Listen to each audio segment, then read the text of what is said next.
All right. Still loading. Yeah, there we go. Okay. Hey, welcome everybody. Happy Christmas Eve for those of you that are celebrating. It's good to be here. We're doing a special broadcast today to share a little bit about an upcoming 7-day challenge that we've got going on starting at the beginning of the year. And before we talk a lot about the challenge, we're just going to share some context around why we're doing it, what it's about, who's it for, all that. And I want to welcome a guest in the space here with me. His name is Joe Quiche, and he's also a men's coach. He's also a relationship coach. He's also an amazing man that I really respect. And it's really good to have you here, Joe. Thanks for joining me. Yeah, appreciate it. Honored to be valued. Yeah, it's good to be here. I'm actually, I think that covers it well enough for what we need to talk about. But yeah, relationship coach, intimacy coach. Soma and I have crossed a lot of paths in our work, and yeah, appreciate being here. Yeah. So I want to just jump in, and we can go where we need to go in this conversation, but I wanted to start out by talking about some of the challenges that both of us have seen in the men that we've worked with, in ourselves, in our own journey, and in particular in seeking what it is that we want to create in our lives. And there's often themes that I see that come through that men that reach out to me and men that I have conversations with, and the men's groups and communities that I've been a part of. Like, there's a lot of similarities in terms of the desires that are alive in men. And so I wanted to speak to both what I see men really wanting to create in their lives and what tends to be the challenges around that and getting there. So I'm just going to throw out a couple to start with. I see a lot of men that are hungry for a deeper meaning. In our modern society, because the sort of fabric of our culture is somewhat disheveled. There's not like a consistent cultural identity, and so I see this fragmented experience of what it is to have a depth of meaning, and I think the longing that I felt in myself, seeing a lot of men, is because for many generations prior, for probably since the beginning of time, there was a larger sense of what we're here to do had a purpose. It was part of a collective orientation, like the sense of solidarity with community. And I think the absence of that creates this longing. And I don't think we're going to completely correct the cultural piece very quickly, but I do see there's certain steps we can take as men on a personal level to start creating more of that sense of like, my life matters, for something bigger than me. I'm actually a part of something larger. So that I wanted to start with that because it just feels so primary to me. Having a sense of collective connection and purpose, you're saying? Yeah. Tribe. for sure. Yeah. And it's a big part of our ancestry, our collective heritage was to have that belonging. It's hard to live without it. Yeah. So you're I definitely work one-on-one with men, and I think after we spent some time talking about this today, and the number of times we've talked, it's clear you have a bit more grasp on how men generally tend to come to you with these sorts of problems. And I work in a similar way. So you'll have to, but you're more clear on the identity that men tend to run with today. So you have to kind of like may have to narrow me in with our conversation a little bit. But For sure. what I have, what I, I know it's interesting because as you were talking, I was thinking about how I wanted so badly as a boy, as a teen, to connect with men. My older brother, I looked up to him. I remember every single time my brother would, he would do something new. I thought it was the coolest thing on the planet. I was like, I want to be like my brother. He didn't like that, growing up. I was kind of like a nuisance, I guess, to him, but there was always that strong desire to be like, well, I want to be like X, or looking up to, I remember Arnold Schwarzenegger was a role model in my eyes. And I was always looking to men who were older than me to be able to connect with them in a way that just felt like purposeful, meaningful, or like maybe I could grip onto some sense of identification of who I was. And interestingly enough, like my entire, like what I do now has evolved from my sense of connecting more deeply with myself in a way that allowed me to be the person that I wanted to be, that I was trying to be through them. So it's interesting because despite the fact that I couldn't quite get it as a kid, I didn't have it through the men I was raised with. I kind of evolved that sense of identity of, well, how do I end up being, how do I end up creating that sort of space where other people can experience that evolution within themselves? So, I love that. Yeah. But I'm curious, what's your, what's the origins of your sense of why this is so meaningful to you?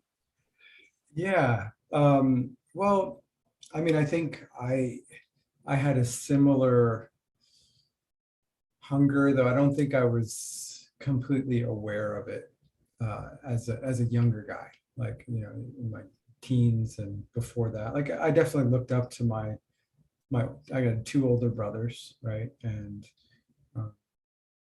it was, yeah, there was some sense of, they gave me a frame to fit in. Like, this is, something I want to be more like them, right? Similar.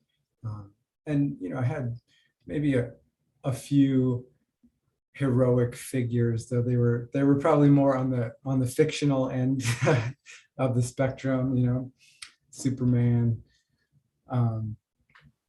Yeah.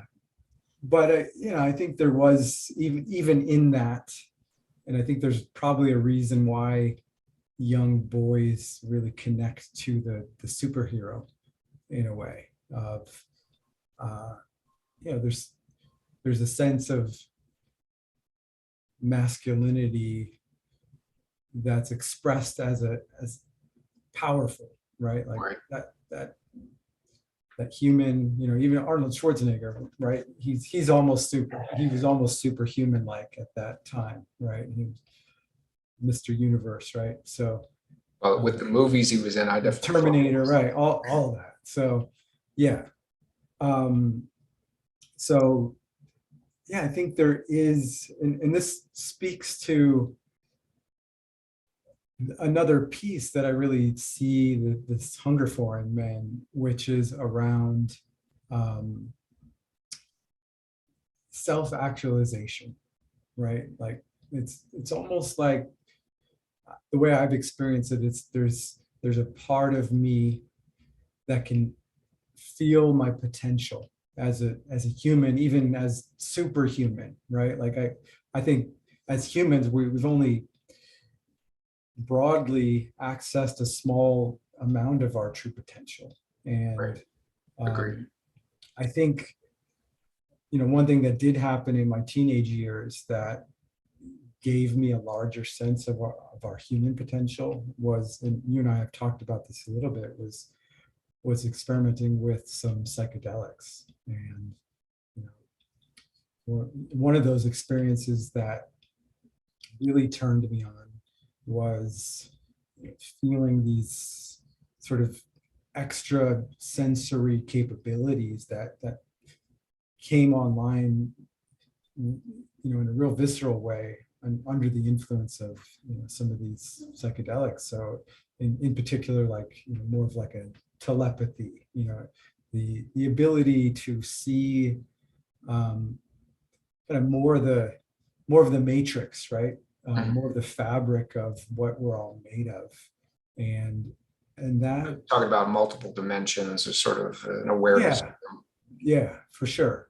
Which it's like we could look at it as multiple dimensions. How I experienced it was more like they gave me a glimpse into the truth of what's already here. We're just somehow conditioned to not see it, maybe because it's too much, maybe because it's overwhelming. And so yeah, those experiences actually became a catalyst for a lot of the growth work that I've invested myself in, because I wanted to be accessing my full potential as a Right. human. And so I'm curious. I know there are men watching. I can't exactly see the men that are on Instagram, but if people are tuned in on Facebook, I think if you want to engage in this conversation, you can chat, and that will come through this software I'm using. It's just invitation. But yeah, I just wanted to share that there's the that hunger for, like, I want to be the best version of me, right? Right. So we get that comes along with sort of what did you call it? Oh, self-actualization. So I've actually done quite a bit of reading on the concepts of how do we live our fullest potential. And um, there fortunately there are a lot of different resources out there for men to really evolve that. And I think that one of the things that's really beneficial about that is that when we have through when I was a kid and when I was a teen, one of the things that was, I know for sure, looking back in retrospect, what I was missing was a sense of that part of me that was searching for identity was the same part of me that wanted to simultaneously live out that self-actualization that you're calling about. And I think I would call it more like a meaning, right? Like for me personally, um, when I can really define who I am and define how I can become that, it's like there's a greater fire that's lit within me that just stays stoked constantly if I'm once I access it. And that's what when I see that now within myself, I realize that was the biggest thing that I was missing back then. Like somebody to hand me some awareness of how do I stoke that fire, because I'm dying to, I know it's there. And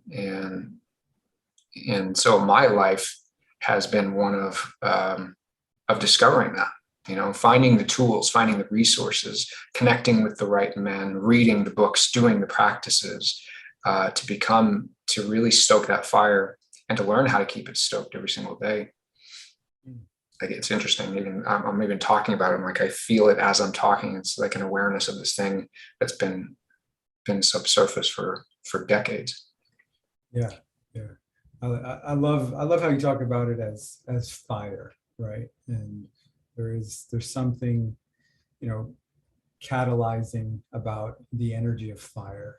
It's this kind of living force, and And I agree. I relate to it as something, it's, there's like a combustion, there's something that drives me forward. And I think that, as we were talking before this call about some of the, aspirations that we see in men, one of those big pieces, and I would say these are all related to each other in some way, is having a sense of direction, right? Like knowing where we're headed. And I think a lot of modern men struggle with that. Like, some men maybe find direction, but it's not meaningful, right? They're just doing what they're told that they should be doing, right? And so there's a different quality that I found when what's calling me forward in my life is generated from like a deeper source, from just different takes on this.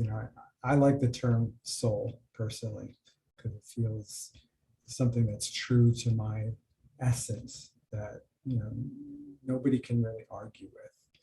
It's just what's true. And yeah, so I invite men that are tuned into this discussion, if you've felt that sort of pain of not being clear on what you're doing, right?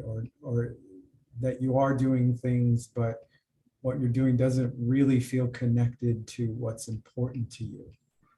That's, first off, I just wanted to say that that's kind of a normal part of the process, is getting to that pain, getting to that frustration in a way. And it's really important to name that, because a lot of men I see punishing themselves over it, right? There's something wrong with me because I haven't figured it out. And Something that feels like it's missing. Yeah. And I guess, yeah, I mean, it feels like a good way to segue a little bit into my take on that pain, which again, I think is a necessary ingredient in the transformational journey that is life. Like we need to meet suffering. And one of the problems that I see with that is we're conditioned to avoid it, right? We're conditioned to escape it. We have all these mechanisms to not feel what we're feeling. And I'm just going to pause there, because I know I can go on and on about Yeah, things. no, if I'm going to jump back to this evolution of my life from my childhood and wanting to follow others, to become who I am, to recognize my own purpose, my own meaning, and connection with other men, sort of the warrior archetype living through me, wanting to be alive and wanting to know how to live. I didn't have it as a child. I didn't have it as a teen. I didn't have it going into my 20s, and there was always a search. So that search and not having it, I'm a firm believer that, we say the word tribe. I'm a firm believer that just as things were in tribal days, that when we have the community that we need of other men to teach us how to be men, then that meaning and purpose sets in rather quickly. Mm-hmm. It's like we go through there's a process they would call initiations, or, we call them initiations today, rites of passage, right? They probably didn't call them that then. They knew it needed to happen. Boy needs to become a man. And so in today's culture, we're lacking that. I read largely the reason that occurs is because the industrialization of the major companies prevents that from occurring. So families are away from mother and father, away from home more frequently. A child has to basically raise himself, figure things out on his own. And so that leaves this sort of gap. And now the gap of not having learned how to become who he is, he searches outside of himself for in porn, in Facebook or Instagram or TikTok, constant use of the social medias, and so many ways that we give ourselves away by distraction and lose ourselves because we haven't had that raising us that comes from our culture. So it was definitely there for me, and I can even say that there were times that I had bouts with depression. I can go into that, and we won't go there, but depression, alcohol, especially in my late teens, early 20s, and sex for sure. So I know that has certainly been a part of my challenge in becoming who I've had to become for myself, the soul, as you might say. Right.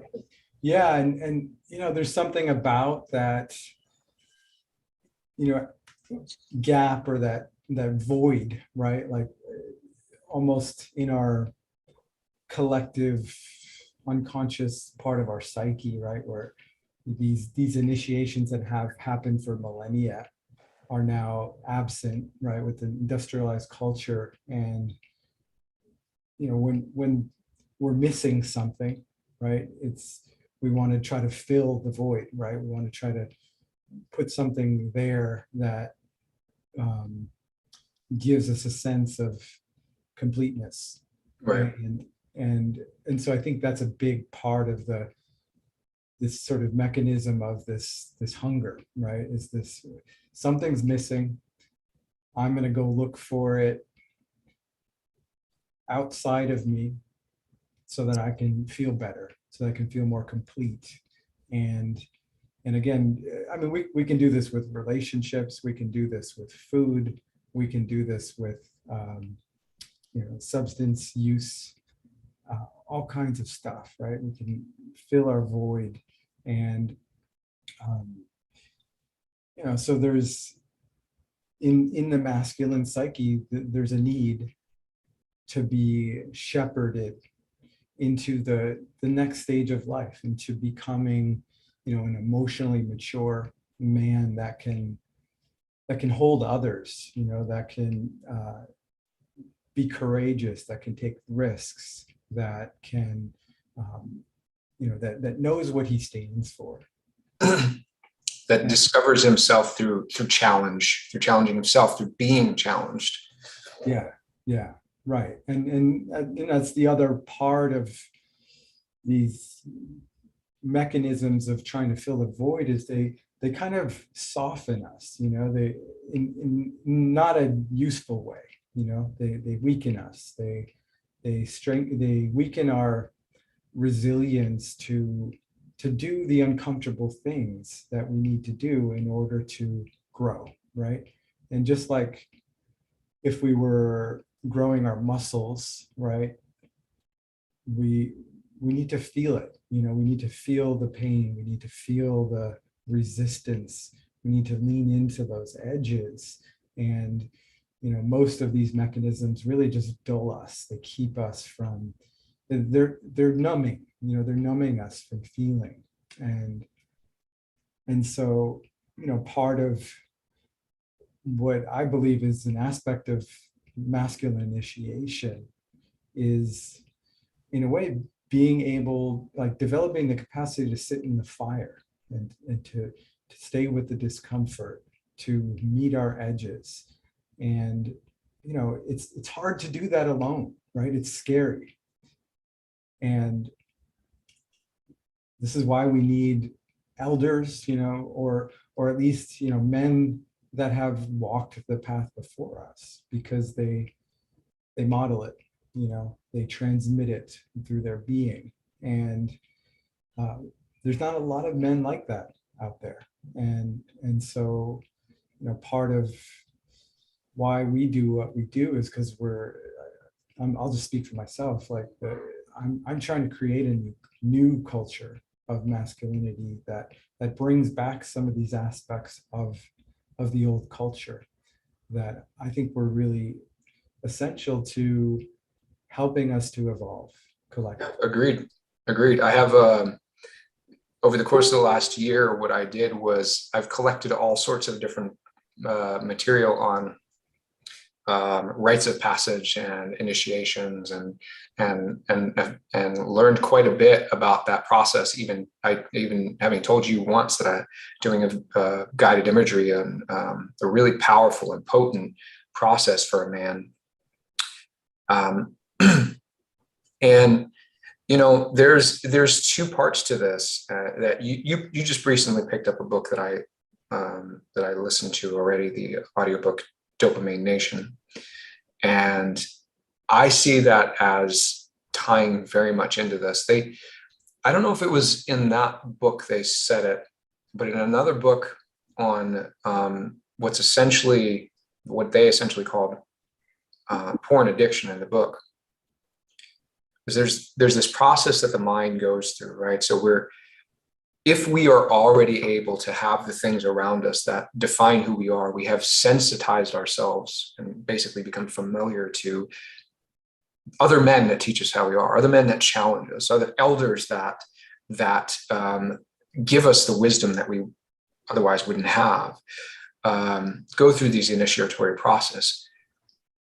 A lot of times, the reason that we don't have as much of an interest or desire to do them is because those things that we've surrounded ourselves with, the phones and the alcohol and sex, there's actually a process. I don't want to get too much into this because science of it is not as necessary as the importance of the steps we take, but when we do this, there's actually a part of our physiological, biological process that sees those things, sensitizes ourselves, familiarizes ourselves to those things as important.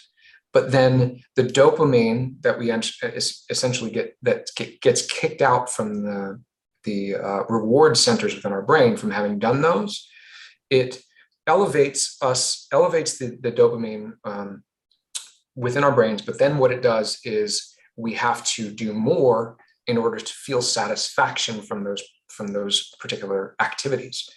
And so that's why there's a greater desire to pursue them, is like, because doing more, we have to do more of those things to feel the same level of fulfillment that we felt when we started doing them. So that's the process of sensitization within our body. So in order to, once we get pulled aside by those things and distracted by them, we are less sensitized to the things that are important, meaningful, depth of relationship and partnership with friends, with men, through the elders. And so having environments like the things that you and I are creating and cultivating is essential, because it gives men one of the few opportunities they have to take their attention away from these things that they've become sensitized to, and sensitize themselves to another way of living, invite themselves into a connection with men that they can then find meaning with, that they're not going to find meaning with in those other places. Yeah, beautifully said. Thank you for sharing that. And yeah, I'm not a total geek on the science end of it, just because I don't go down that route completely. But I've seen in the men that I've worked with and in myself, the gift of, I guess, training our bodies and our nervous systems around experiences that are, I don't know the right word for it, but the opposite of short-term gratification, right? And one term that I like to use is nourishment, or another way of putting it is like more of a primary satisfaction, and these short-term pleasures in some way, they like you said, they they condition us around needing more of that, right? And so it really takes a conscious effort to break those habits. And unfortunately, we have all these um, highly invested programmers and media development companies that are hacking our brains and conditioning us to having everything at the swipe of our thumbs. And so men don't have to hunt for what they need to hunt for in life anymore. So this is why I think a lot of men struggle with depression, why men commit suicide more often. I mean, there's other layers to this, another one being that men tend to be pretty isolated emotionally. They don't share about what's going on as much as women do. And so, this creates this negative feedback loop when we are going through a difficult time, difficult passageway where, we keep ourselves separate, and it just ends up perpetuating, depression, addiction, suicide, in this endless loop. So, this is why one reason why we've created this challenge. We really strongly believe in the power of a container for men to develop the discipline, the accountability, the sense of solidarity with other men, and the way that men can learn from each other indirectly, just through shared experience, right? Just through being in an environment that where we get to witness each other, which we don't often have. We don't have Right. boys going to work with men and learning how to hunt or build something or farm. So this is a great way that we get to learn new skills in community together. And I'll just tag team with you there if you want to share a little bit more about the structure of the reset challenge, is what we've called it, and just why you think it's going to serve men. Yeah, so there's a there's a tremendous amount of value in the 7-day challenge. I use a practice every single day, a couple of practices actually, and I believe they're in this. But having those practices, breath practices, and gratitude practices, and I don't think we have the gratitude practice in it, but breath practices, gratitude practices, things like cold showers, having these be part of a ritualistic part of the day is such a critical part of being present for me. Just feeling I can be in my body despite all of the intense distractions that I might run into in a given day. And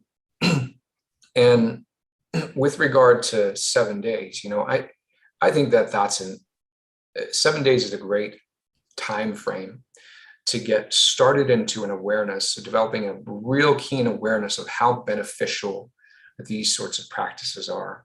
And so having two men have practiced a lot in this area with these types of practices, and understanding how beneficial ritual is and breath work is, and being guided into it over the course of 7 days, it give you a real deep connection to self, a real deep awareness of how you would benefit from just separating yourself from the distractions, investing yourself into this, and seeing how dramatically your life would change, and your sense of self will change over the course of that time. That's how I see it. I think Yeah. 7 days is, I mean, especially given what we have. These, I will say that what we've packed into this is a rich number of tools, resources, and processes to help them in really substantial ways. Yeah, agreed. And it's an initiation of sorts, right? It's an initiation in a practice-based mindset. It's a initiation into embodiment, if that's something that you're unfamiliar with. Even if you've done some breath work or some yoga or some martial arts, it's different when you come together in a practice community and do it together. Like there's an energy that's generated collectively that we can work with, that helps the momentum, that helps us to carry that forward into our personal lives. And so I'm just going to speak a little bit more deliberately to the elements of it. We touched on them, but so we're going to be working with the body, with a foundation of embodiment practice. So that's going to include, some kind of breath work, some kind of movement, and some kind of meditative practice, right? So we're cultivating a still mind. Many of us can get into patterns of ruminating thoughts, living in these narratives that we've carried forward since childhood. So it's a way to reset those things and come into the present moment and learn to see the world from a clearer place than this kind of haze of our thoughts and our stories, and even these old identities that really don't represent the truth of who we are at a deeper level. So it's there's the body reset, there's a mind reset. So we're going to be using journaling as part of that. So both of us get a lot of value from a journaling practice.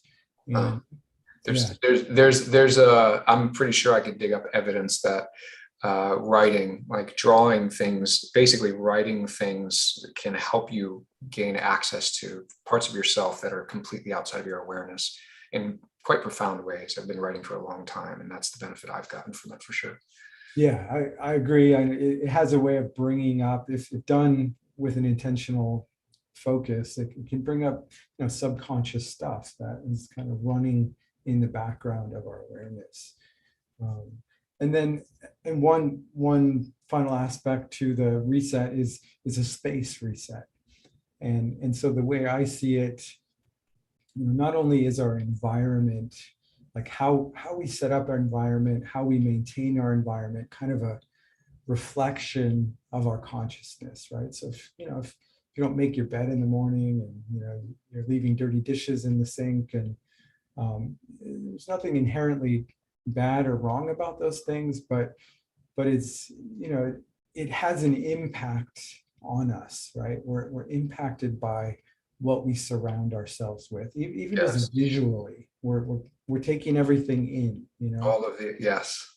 And It's so the sound, the visuals, the people we surround ourselves, the way the things in our lives are set up, and how meticulously we care for them. It's absolutely a reflection back to us of how much of who we are, our own sense of identity. Yeah. So if your environment is chaotic, right, like that's probably a little bit of your experience internally, and this goes down to everything from like your car to your phone, all the apps you have on your phone or whatever.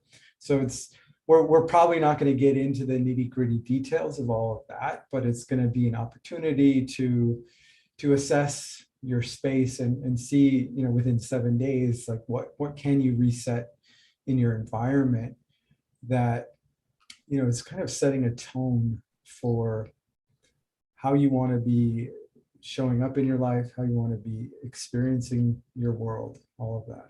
How you want to be seen by the world around you. Be seen. Experienced. Absolutely. as a trustable man, as an integrous man, as a man who's comfortable with his own masculinity and his own feminine, all of the above.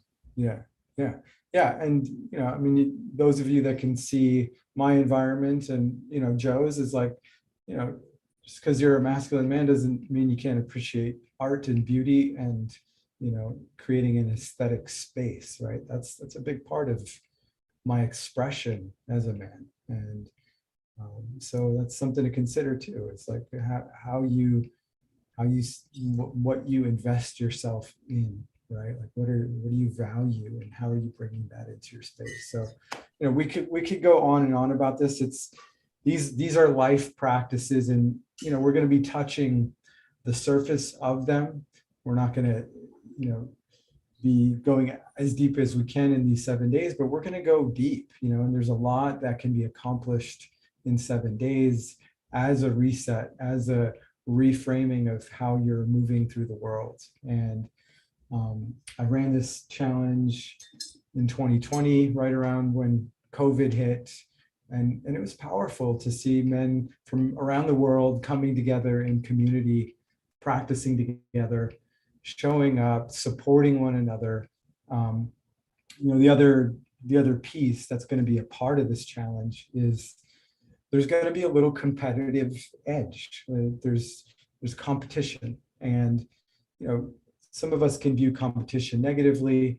We're trying to reframe competition as a tool to help us all to challenge one another, to push our edges, right? So there's something in the masculine in particular that is oriented around winning, right, and succeeding and accomplishment. And of course that can be driven to an extreme place, but for a lot of men that's a need, right? Like it gives us somewhere to move in our lives. And when we're doing it collectively, I think it can help us to push past what we believe that we're capable of if we were just to try to do the same thing alone. Yeah, there's an identity that you can acquire through collective purpose and support.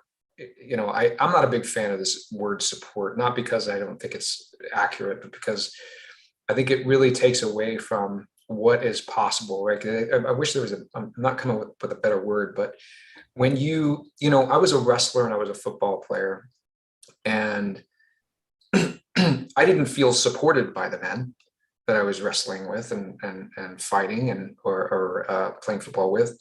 But what I did feel was a collective sense of some masculine purpose. We were together on this. We were looking to achieve and accomplish something collectively. And I think that that's one thing a lot of men are missing. And this is certainly something you'll be able to experience here in what we're doing. Yeah, 100%. Yeah. So last couple details before we wrap up this conversation. We've got a platform that is going to be hosting the challenge. It's a social network type of thing, but it's not on Facebook. So part of the invitation, the challenge is to get off of social media. It's kind of ironic that we're promoting it here, but it's a big thing that a lot of us are wrestling with, right? Like how to engage with these tools, which seemingly are about creating community, but a lot of us end up feeling more disconnected and more sort of hungry, just feeding this, the void in us in our relationship to them. So it's in a way reorienting around how can I be more of a creator and a contributor than just a consumer around social media.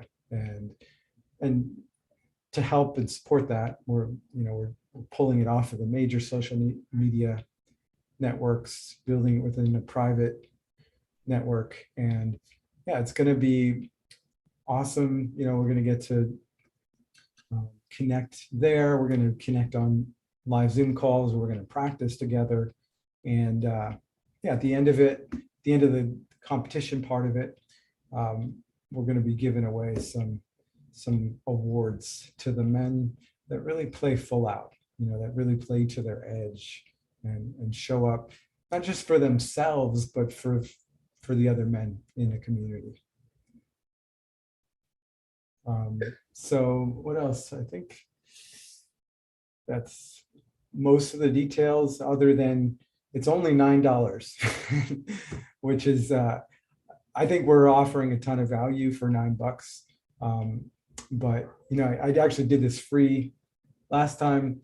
And, there's one thing about seeing men that are actually willing to invest in themselves. And I'm actually, as a coach, it's hard to work with men that aren't willing to put some money on the line. Like money to a man is symbolic of, his energy and his investment in what he believes in to some degree, right? What he values. So turning that on yourself, like choosing to invest in valuing yourself is a powerful ritual act.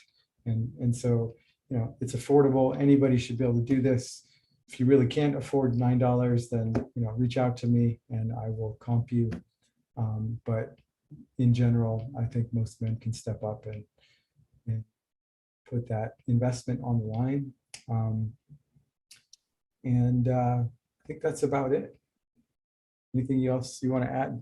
No, I just, you said you think that it's worth it. I would say, I know it's worth it.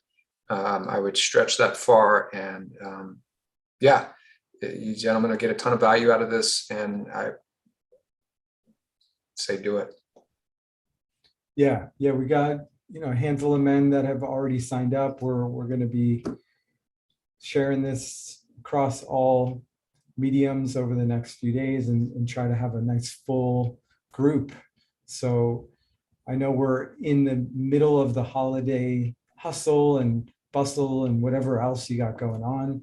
So this is actually a great opportunity to reorient around this time of year, where a lot of people kind of check out, right? Kind of a lot of people just fall into old patterns. And so, use this, join this tribe, and use it as a way to launch into your new year powerfully, intentionally, and, with a sense of collective action.